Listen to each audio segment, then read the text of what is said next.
Est-ce qu'un chrétien, il doit s'inquiéter du transhumanisme, de la technologie, d'un gouvernement mondial où éventuellement la technologie pourrait supprimer toutes nos libertés? La réponse est non parce que nous sommes des chrétiens, nous avons reçu un esprit de force et de sagesse, pas un esprit de peur.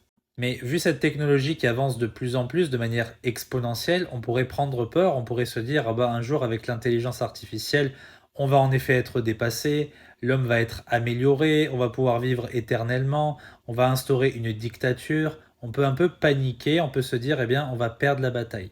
Sauf que laissez-moi vous rappeler ce que dit la Bible. La Bible, en fait, nous montre tout le temps que Dieu intervient dans les moments les plus importants, les tournants historiques. Je vais vous donner plusieurs exemples. Adam et Ève, après la chute, eh bien, ils auraient pu quand même manger du fruit de l'arbre de vie et ils auraient pu vivre éternellement dans leur nature de péché.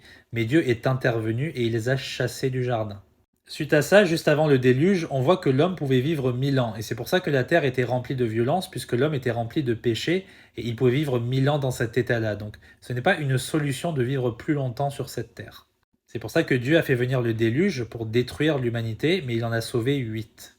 Suite à ça, l'homme a voulu établir un gouvernement mondial à Babel en construisant une tour qui atteindrait les cieux, sauf que Dieu est venu, il a confondu tous les langages et les hommes se sont dispersés. Suite à cela, vous avez tous les gouvernements mondiaux qui sont représentés par la statue de Daniel. Vous avez l'empire babylonien, l'empire des Perses et des Mèdes, les Grecs, vous avez l'empire romain. Vous voyez qu'à chaque fois, ces empires, eh bien, ils n'ont pas duré, parce que Dieu, il intervient, il ne veut pas qu'un gouvernement mondial soit établi.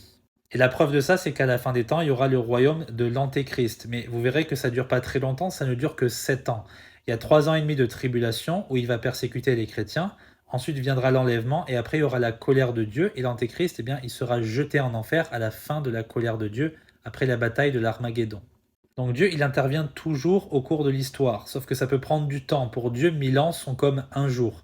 Et donc on n'est pas à s'inquiéter d'un gouvernement mondial avec une technologie qui détruit toute l'humanité. Ça ne va jamais arriver, Dieu, il va toujours intervenir. D'ailleurs, ce n'est pas ce que dit le livre de l'Apocalypse, on va avoir la victoire à la fin, on aura le règne de 1000 ans avec Christ et ensuite viendra le jugement dernier et l'éternité. Que Dieu vous bénisse.